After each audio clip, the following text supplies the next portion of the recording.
Mr. Harun, thank you very much for your time, for being with us on the show tonight. Really appreciate that. Also in the studio, we are honored to be joined by Mr. Air Commodore retired Basir Raza Abbasi, Senior Analyst. Commodore Abbasi, thank you very much for your time, also for being with us on the show tonight. Really appreciate that. Also in the studio, Mr. Hassan Gilani, our correspondent at PTV World, is also joining us. Hassan, thank you very much for your time, also for being with us. Mr. Agha, Iqrar Haroon and Commodore Abbasi, if you allow me, let me begin the discussion with the latest updates that have just come forth. Mr. Hassan Gilani, we have just received the latest press release by Inter-Services Public Relations. I have gone through the two most important, the top lines of this particular press release. What are the core areas which have been talked about in this particular press release? Well, thank you, Jawad. I think our correspondent Fahad Mason has already given us a very detailed account of what this press release is all about. It takes into account the sacrifices rendered by, of course, Pakistanis, the armed forces of Pakistan, and the cooperation extended by all the institutions of Pakistan, the political leadership, and of course the common people of Pakistan. If I were to summarize the gist of this press release, it says, rather it reiterates that Pakistan's army or Pakistan armed forces are not trigger happy armed forces. They would never shed the first blood. They would always abide by peace and tranquility unless and until they are provoked. And when we are provoked, we certainly give a very telling reply, a very smashing reply. We have rattled the enemy. We have given them a bloody nose as a result of their reprehensible attack against Pakistan. If you recall last night's press conference by the DG ISPR, he said very rightly that there is no space for any confrontation, any war between Pakistan and India, which are of course two nuclear armed rivals. He said that any conflict, he said, and I quote, he said, any conflict between the two countries would be inconceivable, it would be sheer stupidity, and it would be a complete reprehensible act of aggression if India resorts to any such misadventure against Pakistan, which implies that Pakistan is always ready to give peace a chance. Pakistan is still giving peace a chance. On the other hand, I have been also monitoring the statements coming from the Indian side, which have been still very provocative. First, they are trying to accuse Pakistan of going to the US and asking for a ceasefire and asking for a contact between... There has been a categorical rebuttal on the part of DGI yesterday in that particular press that it was not Pakistan. It was actually India that had to go to the US. Certainly. And they actually requested. But it has actually created a very interesting scenario, Hassan. When we look at how the things happened in sequence post-Pahalgam, the kind of aggression, the unilateral and provocative measures Indians came up with, without any credible evidence or any investigation against Pakistan, alleging it, associating it with that very Pahalgam incident. The kind of narrative that was being built by the Indian leadership, its media, I mean, they can't even digest that this has happened to them very shortly. Still we can see there are provocative statements which are coming forth, but yet there is no other thing for them except to accept this ceasefire at this particular moment. Let me bring in Mr. Haroon into the discussion. The key takeaways from that particular presser by DGI yesterday, also this particular press release that talks about Pakistan's response, was a textbook demonstration of integrated tri-services jointness enabled by real-time situational awareness, network-centric warfare capabilities, and seamless multi-domain operations. This synergy across air, land, and sea cyber domains allowed for precision engagement, overwhelming lethality, and lightning operational tempo. All platforms operated in synergy, delivering coordinated effects at carefully selected decisive points. Textbook example. Thank you so much, Jawad. This is a textbook example for a new emerging war zones in the world. I mean, you have seen war is no more only the tanks and crossing the borders. It's all tactical and all based on artificial intelligence. And PL10 and PL15 has totally altogether changed the war scenario, the global war scenario. If you allow me, as a journalist, what I have taken away from this entire, you can say, jingoism which India launched against Pakistan and then it is simply bogged down. And according to my understanding, if you listen this, you can say, statement of the Indian Indian PR woman, it is surrender, total surrender. So we are not using the word surrender because we don't want to go to jingoism. But what Pakistan has gained, this is very important to understand. I don't want to go into detail of the kinetic side because I mean other people, friends are here. I think Pakistan gained upper hand in international democracy and diplomacy, both. Pakistan has testified it's very democratic country because we took every decision through our parliament and a very responsible and very strong Pakistan appeared diplomatically. Then Pakistan achieved conventional supremacy in air, ground and sea. So after a long time the word conventional warfare came into discussion because for the last 20 years everybody was talking only about Pakistan, India are nuclear countries and anything can happen over there. So Pakistan would only go for the nuclear, God forbid. We are very responsible country, very responsible country, and we have totally defeated India in air, ground and sea. Okay, tell me, it makes me curious to understand as to what exactly so different happened that it was India which was continuously going with aggression, back-to-back aggression. We saw Pakistan going with a strategic restraint for a number of days, and then they agreed to ceasefire. They can't digest it right now, even what we understand from their statements so far coming, but they have to accept it. Why did they accept it? What happened to them? Because look, there was a mantra, or you can say cliche, that Pakistan have less tanks, less jets, and a series of, I mean, there is a huge imbalance between Pakistan and India if you talk about the conventional warheads. It was a cliche, it was a mantra. It is totally busted in 11 hours. Only 11 hours. I am not there. According to my understanding, this was in a 5 days war, which India is trying again to say no. It was an 11-hour war. So because of it was because of sheer arrogance and overestimating their own overestimating. Actually, you have the word. But use the best word. With the changing times, with the emerging technologies, as you've already mentioned, the artificial intelligence, the use of satellites, also the number of the PL-10s and PL-15s that you've already described.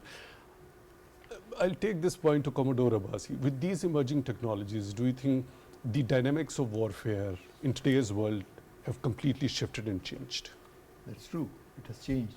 And we have actually seen a demonstration of it. Because the war which took place, the few days that we have seen, all the latest technologies were on display. They were against each other. I mean, what we had, India had no less.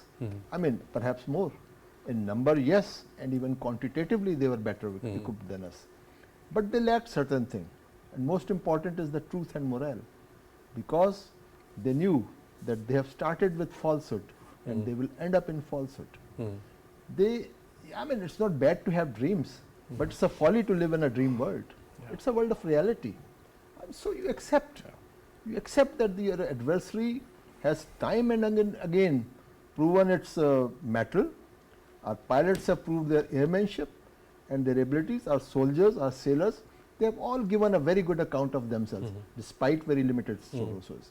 And if I use the term, you said it's a classical, it's a textbook campaign. It's a textbook campaign of asymmetric warfare. I mean, there was an enemy which had a greater number of everything and qualitative edge as well. But when it came to eyeball to eyeball, it failed. It crumbled under its own weight because of our professionalism. And above all, Allah Almighty's help. Because we were, our narrative was nothing but the truth. And this is the power of the truth which was behind our soldiers. It was the determination of our soldiers and sailors and airmen to defeat the enemy at any cost, because they are the mental bearers of MM Alam, Sarfraz Rafiqi, Sattar Alvi, and Saiful Azam. Saiful Azam is, of course, went to Bangladesh, but when he did those remarkable feats, he was in Pakistan Air Force. Right. So these are legendary names. I get your point. Commodore Abbasi, there was a very important question that was made to Air Vice Marshal during yesterday's presser as well, as to where did Pakistan Air Force have the edge. He, in a very holistic way, described Rafale as being a potent machine as well at the same time, when we try to compare it with JF 17 Thunder Block 3 as well as J10s. Rafale being a potent machine itself. And there was a very important thing which was shared by Air Vice Marshal Aurangzeb at that time. That's something behind, someone who is behind the wheels, the training which has been inculcated, the kind of that very aggressive mindset Pakistani pilots are trained with. Could you shed a bit of light regarding That's right. that? So is that the point which actually creates a huge divide when it comes to Pakistan Air Force performing somewhere higher in the skies, and the Indian Air Force pilots are performing there? You know, right from their leadership down to their military, their approach is hegemonistic. The leader wants to dominate the whole region. They want all the countries in that region to be subservient to their commands. And that has actually descended into their soldiers also. It's very unfortunate. Soldiers are wonderful people. They deserve everybody's respect, whatever uniform they may be putting on. They're respectable people. But when they are drinking from a poisoned chalice, that is what is the outcome.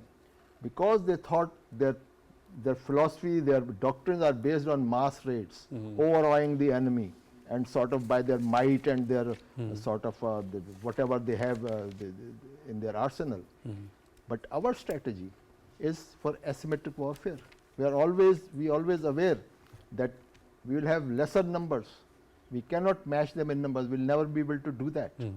And at the moment, they have international support also. There are so many countries led by United States who think that India would one day be a bulwark against China, which it will never be. It's a mistake, it's their folly, and the sooner they realize their mistake, they will be better off. And I think on 10th, they must have realized their mistake. And so there may be some adjustment to their attitude, and that is apparent in Mr. Trump's statements also, the last statement, that I'll work with both. India never wants us to be equated on the same time. India never wanted Kashmir to be talked about. But who is talking? His mentor, the one who is his protector, he's talking of Kashmir. So it's a diplomatic victory, it's a military victory, it's a moral victory, and such a comprehensive victory that you cannot, you could not even dream of, no one could even dream of. But Allah Almighty has made it a reality for us, and we all bow our head in humility to Allah Almighty for granting us these great blessings. And all elements of national power came into action during this particular testing time. Certainly. But we stood victorious. Let me say that you are also a soldier.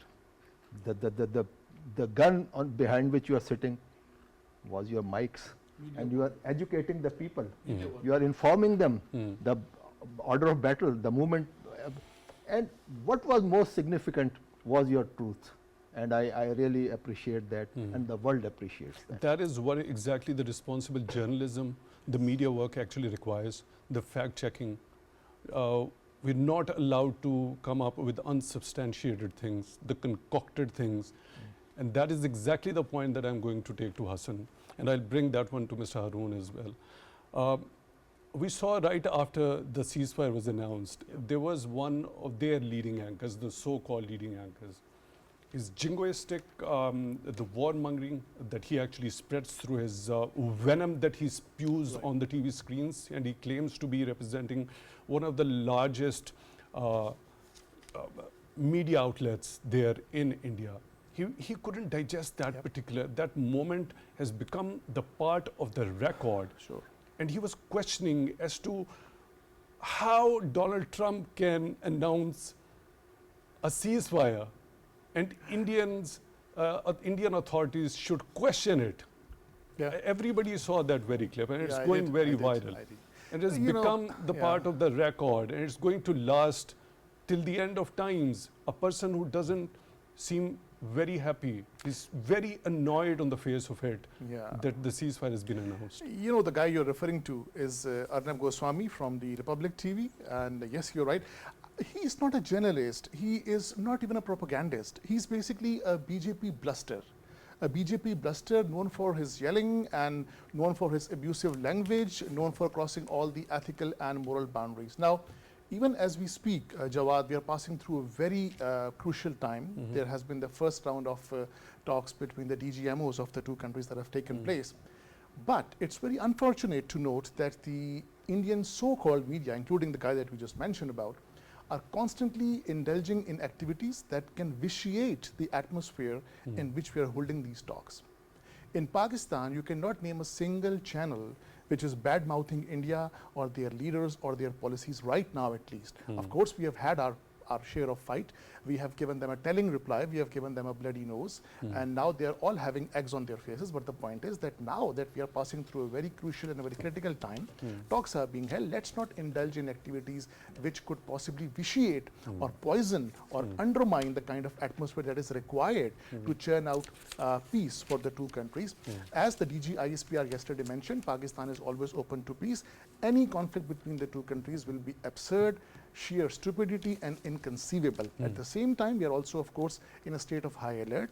If provoked or if our sovereignty is challenged, we will certainly be replying with full force. But the point is, Jawad, I get that your over the point, last- Hassan. I get your point, Hassan. That keeping that specific person aside, so what's the general trend are you observing or monitoring as far as Indian media is concerned? I have been very Post-ceasefire. closely monitoring the Indian Post-ceasefire. channels. Post-ceasefire. Post-ceasefire, 70 to 80% are trying to give an impression as if, which is absolutely untrue, as if Pakistan is begging India for peace, as if Pakistan is dying for ceasefire, as if Pakistan has no other option, as if Pakistan had gone to the US whining and complaining and asking for refuge from India, which is utter nonsense, absolute absurdity. But of course, they are also saying that India is going to be open to any offer of continuation of the ceasefire. Where he says that any such offer, I mean, that's what they say, that any such offer of peace by Pakistan has to come sincerely. And what other assurance do you want from Pakistan? I mean, Pakistan has been not attacking you, Pakistan has only been retaliating. Pakistan has only reacted. Pakistan has only retorted. Pakistan has not resorted to any aggression at any point in time. But if you drag us to a point where our sovereignty is threatened, what do you expect us to a do? befitting response.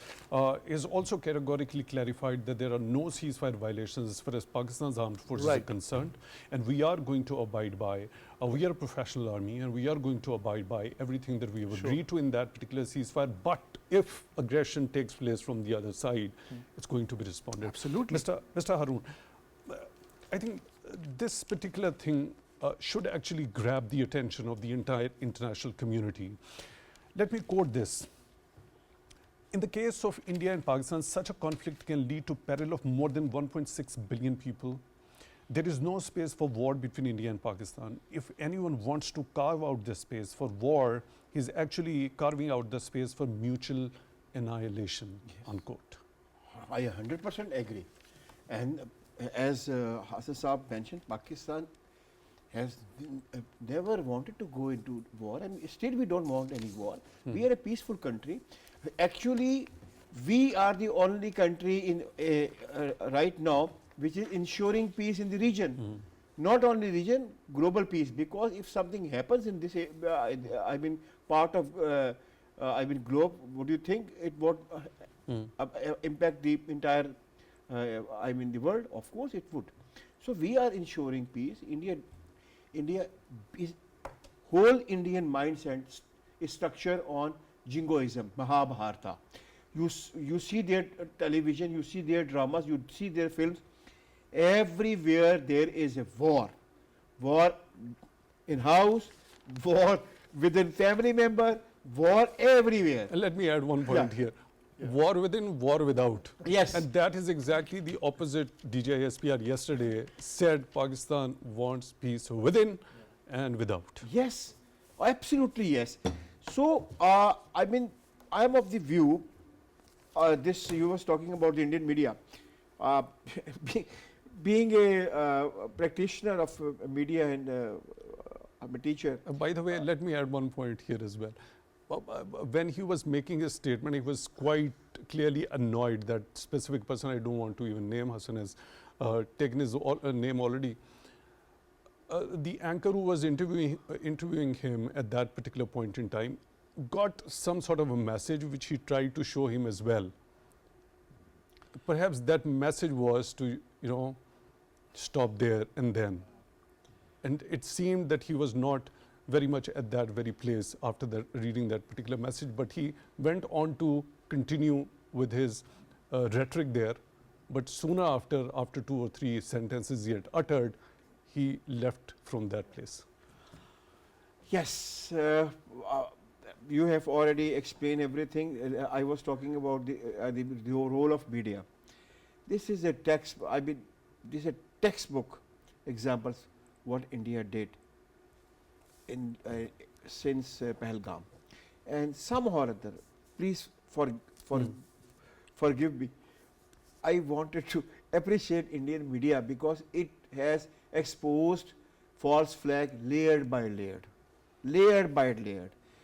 This is the time that the whole world has seen, because the world was following Indian media, and as DGISPR has already shown you minute by minute what Indian media was doing, because they had all spread, they had all you can say script.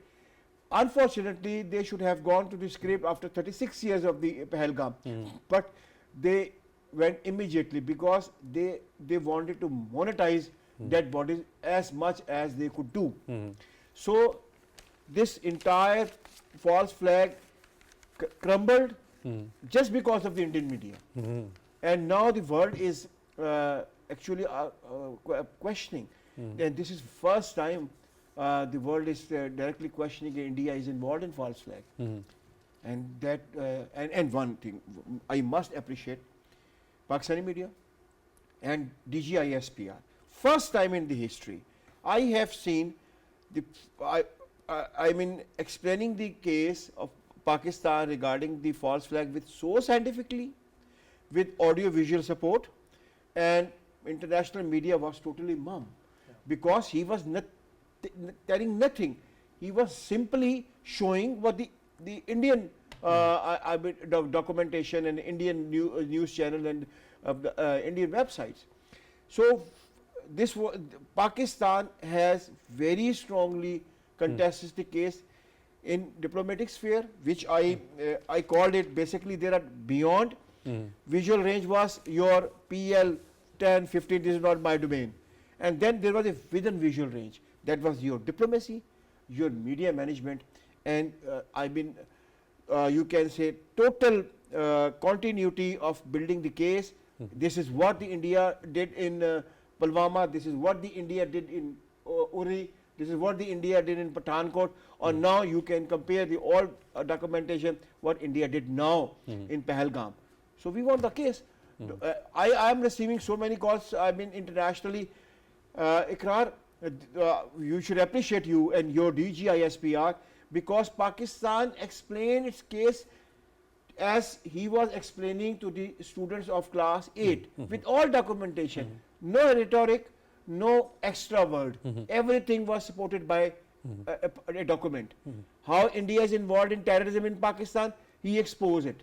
How India is involved, I mean sending terrorists from the western border, he exposed it. How India wrote this Pahalgam, he explained it. And I must appreciate your media of Pakistan. Your media is our media is so mature. We never ever involved in jingoism. Rather, we were mitigating jingoism. So we won the war. Right. We won the war in media. We won the war in diplomacy, and we won the war on ground, air, ground, and navy. Right, Commodore Abbasi, now do you think India would have learned the lesson this time around?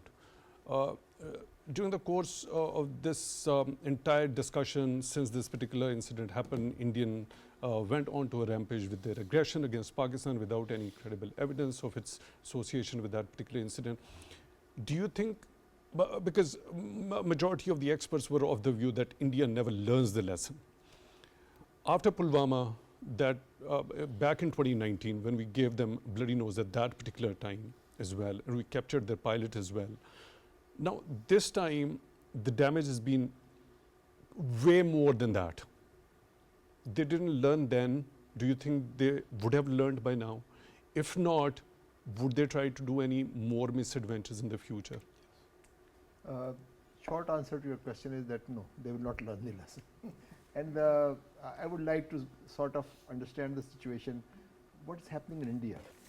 They have suffered two setbacks, two major setbacks, let me say. There may be more. One, the most sort of prized possession, Bangladesh, has gone out of their fold. The family whom they had nurtured and sort of created the hatred between two brothers. She's sitting at her whatever you call, in Urdu we call it Susral, or Mecca, what is called, something like that. She came from where she went from, where she had come from. And the Holy Father who had created all that, his effigies, those statues have been raised to ground. And that has also become the part of the record, and nobody can erase it from there. Look at the hatred. They've been broken piece by piece. Absolutely. Their houses have been razed. And the family was actually sort of eradicated. It's lucky for these two that these ladies were run out. for her life. Yes, and they sort of re-emerged, and now they have again gone to the dustbin of history, from there where she will never emerge. So this is one. Second, Mr. Modi, who was on a path of ascendancy, lost that supreme majority which he had in parliament, and he had to sort of rely on a coalition government. And every politician, as soon as one election is over, the next election starts looming in front of him like a meteor. It's approaching at a tremendous speed.